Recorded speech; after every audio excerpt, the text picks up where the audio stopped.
جماعت یا تو آپ کا نظام اسلامی ہے تو وہ اسلامی جماعت ہے پوری، وہ پورا ملک اسلامی جماعت ہے. آپ کی حکومت اسلامی ہے تو پورا ملک اسلامی جماعت ہے، اور اس کا امیر جو ہے اس کے ہاتھ پر بیعت ہے.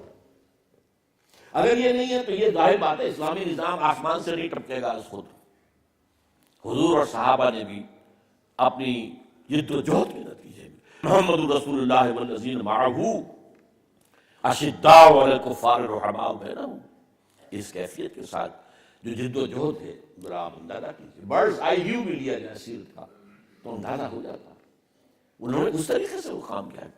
تو اس کے لیے ایک جماعت لازم ہے اور جماعت کے امیر کے ہاتھ پر بیعت ہوگی.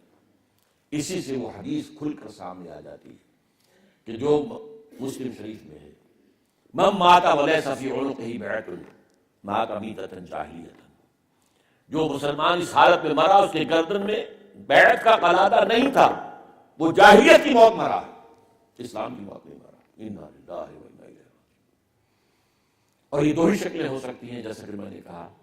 اگر اسلامی نظام ہے اس کے امیر کے ہاتھ پر بیعت، اسلامی نظام نہیں ہے اس کو قائم کرنے کی جد و جہد کرنے والی جماعت کے لیے کیا کرنا ہے.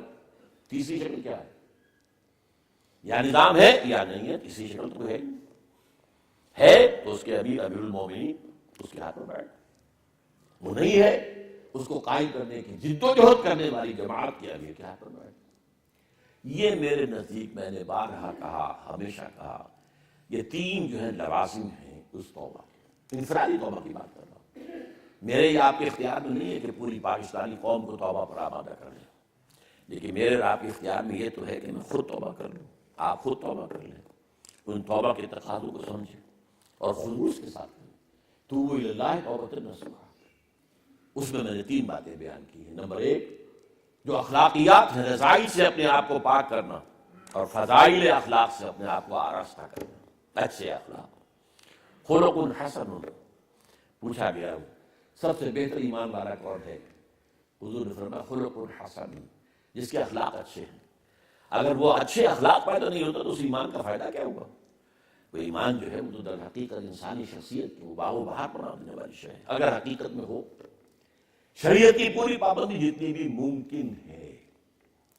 اور نمبر تین، تاکہ مکمل پابندی ہو سکے، مکمل نظام قائم کیا جائے، اس کے لیے جد و جہد کی جائے، اس کے لیے تن من دھن لگایا جائے، تو اس کے لیے ایک کسی نہ کسی جماعت میں شامل ہونا. اس کے بعد سے میں آج ایک اگلا قدم اٹھا رہا ہوں. دیکھیے ہمیشہ میں آ کر بات یہاں روک دیتا ہوں کہ دیکھو بھائی، جماعت پھر اب تلاش کرنا آپ کا کام. جو پہلے یہ تین مراحل کا طے کر لیں، اب جماعت کون سی ہو تلاش کرنا آپ کا کام. لیکن آج میں آپ کے سامنے اس بات کو کھول کر رکھ رہا ہوں کہ جماعت کیسی ہونی چاہیے، تاکہ اگر آپ کے دل میں واقعی جذبہ پیدا ہو جائے، اللہ کرے کہ پیدا ہو جائے، اللہ کرے کوئی ایک شخص بھی اس بلے میں ایسا نہ رہے کہ جو اس سے جو ہے محروم ہے جائے، تو ہو وہ سوچیں جماعت کیسی، کہاں سے تلاش کریں. بے شمار جماعتیں ہیں، ہم کہتے نہیں ہیں لوگ ہمارے سامنے آ کر کیا کریں. تو میں ان سے ہمیشہ کیا کہتا ہوں، دیکھو بھائی تمہارے پیروں کو ضرورت ہے جوتے کی، تو تم یہ نہیں کہتے کہ پتہ نہیں جوتا اچھا کہاں سے ملتا ہے، میں کوئی پتہ نہیں ہر سینکڑوں دکانیں ہیں، تو آپ بیٹھے نہیں رہتے، ننگے پاؤں تو نہیں چلتے، جوتا تو خریدنا ہے. ایک زمانہ وہ بھی تھا نا جب چمڑے جو ہوتے تھے چمڑے ہی کے سول بھی ہو، تو سول سنتھیٹک وغیرہ یہ وہ ان میں کیا گتا کیسے لگائیں گے، وہ گتا لگ نہیں سکتا. ورنہ پہلے کیا ہوتا تھا، بڑا خوبصورت سول اندر گتا ہے، چند دن کے اندر صاف وہ دو سول صاحب علیحدہ پڑے ہوئے، جوتا علیحدہ پڑا، تو پتہ نہیں کہاں سے ملتا. میں نے کہا آپ جاتے ہیں 10 دکانیں دیکھتے ہیں، قیمتوں کا بھی موازنہ کرتے ہیں، امکانی حد تک توڑ مروڑ کر دیکھتے ہیں اس کو کہ اندر کیا ہے، پھر آپ خریدتے. مجبوری ہے. آپ کوشش کریں، جد و جہد کریں، ریسرچ کریں. آپ کی یہ ریسرچ بھی جہاد فی سبیل اللہ کے حکم میں ہوگی. اگر اس کی نیت یہ ہے کہ مجھے وہ جماعت چاہیے جس کے ساتھ مل کر میں اپنے اس دینی فرض کو ادا کر سکوں، اقامت دین کی جد و جہد، تو اگر یہ کام اس کے لیے آپ کر رہے ہیں تو یہ بھی جہاد کا حصہ ہے. اس میں جو وقت صرف ہو رہا ہے، لیکن یہ کہ وہ واقعی یہ کہ وہ پوری طریقے سے سنجیدگی کے ساتھ in the real earnest, in the right earnest ہو کے جد و جہد ہونی چاہیے. یہ نہیں کہ بس اس کو لیئرلی لے لیا ہے، بس بڑی ہلکے انداز میں سوچ رہے ہیں، یہ بھی سوچ رہے ہیں، یہ بھی سوچ رہے ہیں، سوچتے سوچتے ہی زندگی ختم ہو جائے. لیکن اس کو ایک پروجیکٹ سمجھ کر کے I have to decide this way اور that way, I have to have a جماعت.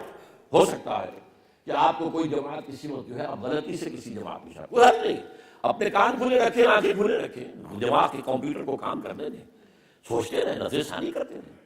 آج کی کوئی جماعت جو ہے وہ نبی کی جماعت نہیں ہے، جس کو چھوڑنے کا مطلب کفر ہے۔ نبی کی جماعت تو نہیں، کوئی بھی جماعت ہو، وہ انسانوں کی عام مسلمانوں کی بنائی ہوئی جماعتیں ہیں، ان میں شامل ہونے کا مطلب یہ نہیں کہ آپ کفر سے اسلام میں آ رہے ہیں۔ نبی کی جماعت میں جو آتا تھا وہ کفر سے اسلام میں آتا تھا، اگر نکل گیا خدا نہ خواستہ تو وہ اسلام سے کفر میں چلا گیا، جیسے ام حبیبہ رضی اللہ تعالیٰ عنہ کے شوہر جو ہے وہ جا کر حبشہ کے اندر مرتد ہو گیا تھا، عیسائی ہو گیا تھا، شراب کا بہت مطالعہ تھا، وہ شراب عام طور پہ ملتی نہیں تھی، جو بھی شکل ہوگی اس کے اندر وہ پھر عیسائی بن گیا، اسی لیے پھر وہ بیوہ ہو گئی حضرت ام حبیبہ، اور پھر حضور نے پیغام بھیجا ہے، یہ ابو سفیان کی بیٹی ہے، عرب کے ایک بہت بڑے سردار کی، قریش کی بیٹی ہے، اور پھر نجاشی رحمۃ اللہ علیہ نے نکاح پڑھایا ہے اور مہر اپنے پاس سے دیا، بار مرتد بھی ہوا، ایک مثال تو ہے کہ حضور کے زمانے میں بھی ایسا مرتد ہوا، مرتد ہو سکتا، لیکن یہاں کی جماعت جو ہے اس میں شامل ہونے کا مطلب یہ نہیں ہے کہ آپ اسلام سے جو ہے کفر سے نکل کر اسلام میں آ رہے ہیں، ٹھیک ہے غفلت سے نکل گئے ہیں، آنکھیں کھل گئی ہیں، اب تک فرائض باتیں نہیں تھے، اب تک ذمہ داریوں کا پوری طریقے سے احساس نہیں، یہ ہے آپ اندر آ گئے، آپ غور کرتے رہیں، سوچتے رہیں، دیکھتے رہیں، چلیں تو آنکھیں کھول کر چلیں، قل ھذہ سبیلی ادعو الی اللہ علی بصیرۃ انا ومن اتبعنی، اے نبی کہہ دیجئے یہ میرا راستہ ہے، میں اللہ کی طرف پکار رہا ہوں، بلا رہا ہوں، لیکن میں الٹپ نہیں بلا رہا ہوں، میں جو ہے اندھیرے میں تامک کوئیاں نہیں مار رہا ہوں، نہ میں نہ میرے ساتھی، وہ بھی جو میرا اتباع کر رہے ہیں آنکھیں کھول کر چل رہے ہیں، وہ دیکھ کر چل رہے ہیں، بصیرت کے ساتھ چل رہے ہیں۔ اس اعتبار سے اگر یہ کہ آدمی فیصلہ کرے پھر کسی اور جماعت کو تلاش کرے، اگر بہتر تلاش مل جائے، جماعت مل جائے، ہے جستجو کے خوب سے ہے خوب تک ہاں، لیکن کوئی دن زندگی میں بغیر جماعت کے نہ آئے۔ اس کو یوں سمجھ لیجیے کہ جب تک آپ جماعت کی تلاش میں ہیں تو گویا کہ آپ تیمم کی حالت میں وضو ابھی نہیں کیا، لیکن جماعت بن گئی، آپ شامل ہو گئے، آپ کا وضو ہو گیا، آپ جماعت میں نماز پڑھ۔ اس حوالے سے وہ بھی تیمم جو ہے ارادہ کرنا، تیمم کے مراد کیا ہے؟ ارادہ کرنا، گویا کہ ارادہ ہے کہ جماعت کو میں تلاش کر لوں اور پھر اس میں شامل ہو جاؤں، تو وہ بھی ایک طرح سے قائم مقام ہے، اس وقت آپ گویا کہ ایک فرد کی حیثیت سے بھی ایک جماعت میں ہیں بالفعل، اس لیے کہ آپ کی جد و جہد اس کے لیے ہو رہی ہے کہ اپنے لیے جماعت تلاش کریں، اس کے لیے محنت کریں، اس کے لیے ریسرچ کریں۔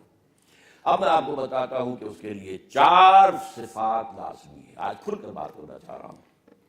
کیا پتا آپ جس طرح کے حوادث ہو رہے ہیں، ابھی 1 سال پہلے دل کا معاملہ ہو گیا تھا، وہاں پہ اسٹینٹ پڑا ہوا ہے، اب تو ہو ہی گیا ہے کہ پمبا کجا نام والی بات ہے، دونوں گھٹنے آرٹیفیشل ہیں، کمر کی ریڑھ کی ہڈی کے گرد پلیٹیں پڑی ہوئی ہیں، دل میں اسٹینٹ پڑ چکا ہے، اب پتا صاحب جو ہے نکال باہر کیے گئے ہیں، اب یہ پتہ نہیں ہے، زندگی ظاہر بات ہے کہ تو پتہ نہیں کہ کتنے دن زندگی کے ہیں، تو میں چاہتا ہوں کہ کھل کر آج آپ کے سامنے بات کو، میں اس سے پہلے آگے اس سے نہیں جاتا رہا، مجھے اندیشہ تھا کہ آپ سمجھیں گے کہ یہ تو باتیں آپ وہی کر رہے ہیں جو جماعت تنظیم اسلامی پر پوری اترتی ہیں، ٹھیک ہے بھائی، میں آج یہ الزام لینے کے لیے کھلے دل کے ساتھ تیار ہوں، آپ مجھے اگر یہ الزام دیتے ہیں میں اسے قبول کرتا ہوں۔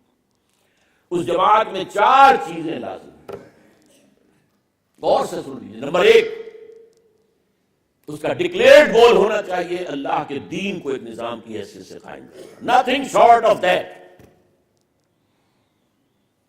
نیکی کے کام تو بہت سے ہیں، ایک مدرسہ کھول دیا ہے، نازلہ قرآن پڑھایا جا رہا ہے، کچھ اور ہو گیا ہے، تعلیم ہو رہی ہے، کچھ اصلاحیں ہو گئی ہیں، بچوں کو پڑھایا جا رہا ہے، کوئی کتابیں شائع کی جا رہی ہیں، کوئی رسالے شائع کی جا رہی ہیں، تبلیغ ہو رہی ہے، لیکن وہاں وہ مقصد ڈکلیئرڈ گول، ریولوشن، نظام کو بدلنا، جب تک یہ نہ فق کل نظام بقول شاہ ولی اللہ دہلوی رحمۃ اللہ علیہ، نظام باطل کو توڑ پھوڑ کر رکھتے رہا، جس کو اقبال نے کہا ہے کہ گفتند جہان ماں آیا بے تمہیں سعادت، گفتم کے نمی سعادت، گفتند کے برہم زن۔